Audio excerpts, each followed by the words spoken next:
What's up, everybody? I'm coming to you with another knife review, and this time I am looking at a few knives from Ozark Trail.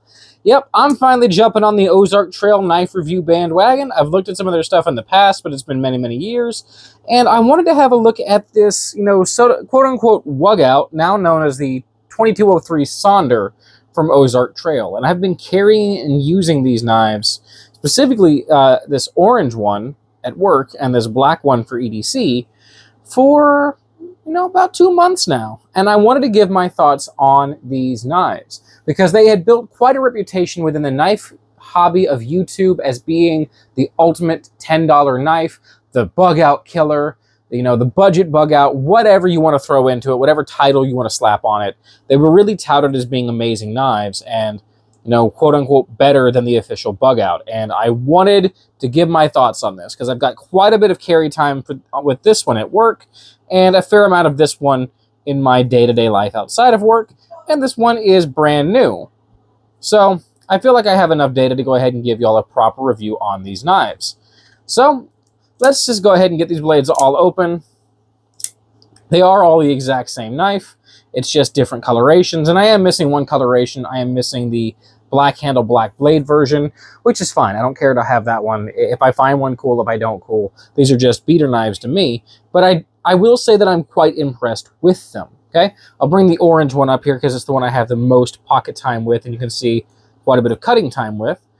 So these feature a 3 1/4 inch drop point blade made from D2, and you can see they're made in West Taiwan. So it's going to be made using Chinese D2, which is CR12 MOV, slightly different from American formulation D2, not as high quality as American D2, but honestly, at this price level, it is unbelievable.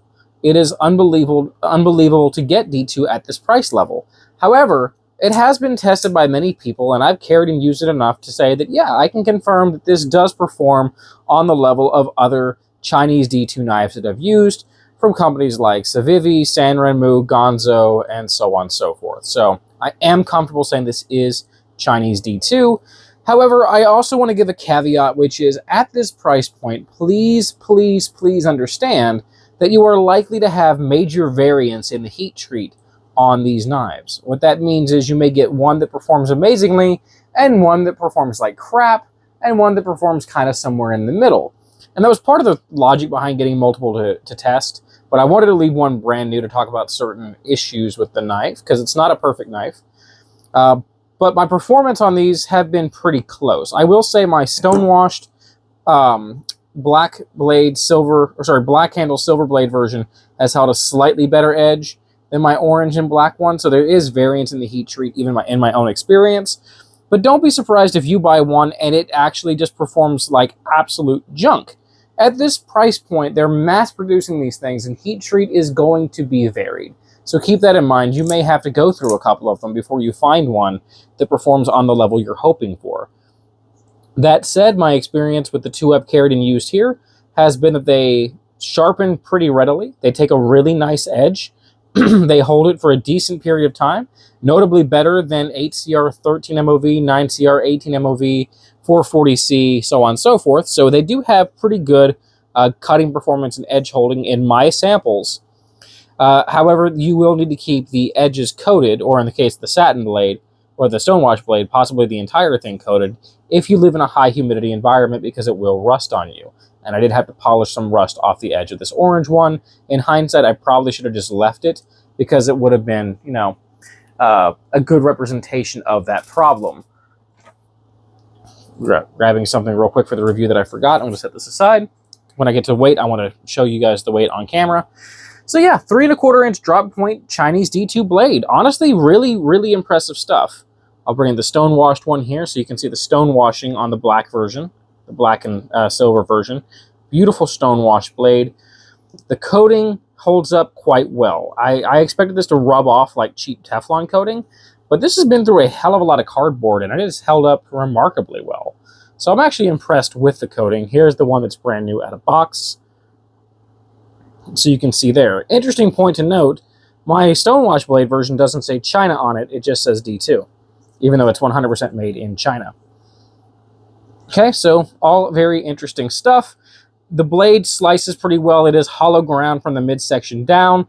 It is not too thick of a stock, so it is able to go through pretty much everything really, really well. We do have a nice, fine, penetrative tip that will make short work of clamshell packaging or bubble mailers or whatever shopping addiction you're feeding at the moment. It does slice well, not only through cardboard boxes, but for food preparation, which is what I've used this one for in my daily EDC. Again, this one's a work knife. This one's an actual, like, it was bought to be a work knife, but I actually do throw this in my out-of-work EDC rotation, which, you know, should say something about how much I do like these knives. Caveat. Again, we'll get to that here in a little bit. So it's a good performing blade, honestly. It's well above, it's punching above its price point. It really, really is. Deployment and lockup on these knives. Let's go ahead and show this with all three of these. Again, this one is straight out of the packaging. This one's carried and used a lot. This one's carried and used a bit. So brand new. Comes out really nicely. Swings shut pretty well. These are riding on ball bearings, which is also nice for the price point. The orange one, even smoother since it's been broken in. The stone-washed version is the nicest. The lockup, absolute bank vault tight on this black and silver one. The orange and black one, it was bank vault tight at a package, but after some use, I had just the tiniest amount of up and down. I mean, I really have to rock it. Side to side were solid. Fresh out of package, OD green one. A little bit of up and down, not much, but it is there. Tight side to side. And it is an adjustable pivot point, so if I do develop play, it is easy enough to take out at that pivot point. But I wanted to show this because it does show variance. This one has stayed tight through carry and use. This one has developed just the tiniest amount of up and down through a lot of carry and use.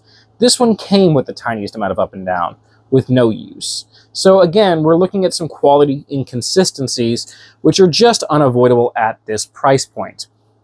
The handles on these are 4 1/4 inches long. They are made from injection molded polymer, basically your FRN Zytel type material. They do have this sort of texturing on them, though it doesn't provide any grip, but I will say the handles are ergonomic. The knife does feel very nice in the hand, and I haven't had any hot spots develop while using the knife, which is honestly really nice. Close these all up. Let's go ahead and get the weight. So let me bring my little scale over. I'm going to weigh all three, just again for some consistency questioning. So here's the black and silver one. You see 2.76 ounces on that. Here's the orange and black. 2.76 on that. Here's the green and black. 2.74. So they're all really, really close. The green one's just ever so slightly undetectably lighter. Not a huge deal. You'd probably see that even with, you know, nicer American knives, but it's something worth noting. When these get called the budget Bugout, it kind of confuses me because the Bugout is known for being non-steel lined and ultra, ultra thin. This is steel lined, and they did skeletonize the hell out of those steel liners. So good job, Ozark Trail, on that. But it's steel lined, and it's not super duper thin. It's not super thick. But by way of comparison, here is a Bugout clone. I don't own a real Benchmade Bugout because I don't want to spend, I don't really think they're worth the price Benchmade is charging for them. So this is an absolute clone, not a counterfeit. There's no markings. From a company called Wow on Amazon. HCR 13 MOV blade, same kind of synthetic handle. It mimics the design 1-to-1 though. And I'm going to use this for the reference that you can see there's no steel liners in here, and it is notably thinner than the Ozark Trail. Also, calling the Ozark Trail a Bugout copy is really weird to me because they don't have that much in common. Similar lanyard loop. They both have some texturing on their handles, so the handle shape is different. The handle texturing is different. Excuse me. The blade is a completely different shape. Different grind, different steels. It's not... To me, this is maybe at best inspired by the Bugout, but certainly not a clone. This is a clone. Okay, but you can see the difference in the thickness of those handles. So I don't really get why this gets called a Bugout clone. We'll see this again when I talk about competitive options. But I did want to quickly state that it is really its own thing. Obviously, a crossbar lock or axis lock, I'll always call these things axis locks. So you have the fun fidget factor. We do have some jimping top side of the knife. It is worthless. Let's check the stone-washed version. Yep, equally worthless. So you're not going to get any traction on that. However, the pocket clip is something a lot of folks will love. It is a loop-over deep carry clip that can be swapped to the left or right-hand side. The Generation 1 version of this knife could not. I wanted to find one of those for the review, but I couldn't find it. But it is swappable. I do have a couple problems with the clip. You can see the screws do mushroom cap a little bit, so it does cause some interference if you have really thick pants. And they flare more towards the tip than I personally like, so they can snag on things. Let's check centering. This orange one, pretty good. Not quite perfect, but pretty good. This black and silver, definitely favoring that left-hand side. This green and black, perfect. So again, some slight difference in quality control. This one locks up the best, but it has the worst centering. It's little stuff like this that we'll really begin to see the cheaper we go with our knives. That said, not a problem to me. I like these knives. I like these knives quite a lot, and I will continue to carry and use them, in my work EDC. And in the case of the stonewashed one, I'll even continue throwing this in my out-of-work EDC. But let's talk about some competitive options. So I'm going to move these two out of the way, and I want to bring in some other knives that I think are competing quite well, but they're all going to be more expensive than this. Because again, this is a $10 knife. I already showed you the Bugout Bugout, HCR 13 MOV steel, polymer handle, reversible looped over clip, also an axis lock. Not as smooth of an axis lock as this, because the Ozark Trail's on bearings. This is on washers. Smooth deployment though. Great lockup. Price is about $20, so twice the price of the Ozark Trail Sonder. From within the Ozark Trail family, we have the Glacier. Polymer handle. This one's more Bugout-like in that it's not steel-lined. 3CR13 blade, though, so absolutely terrible blade steel. Better clip, though. $8.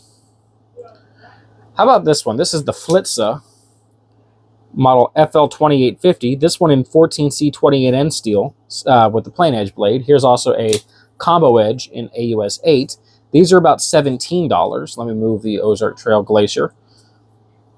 These are also much more Bugout-like in that they are non-steel lined.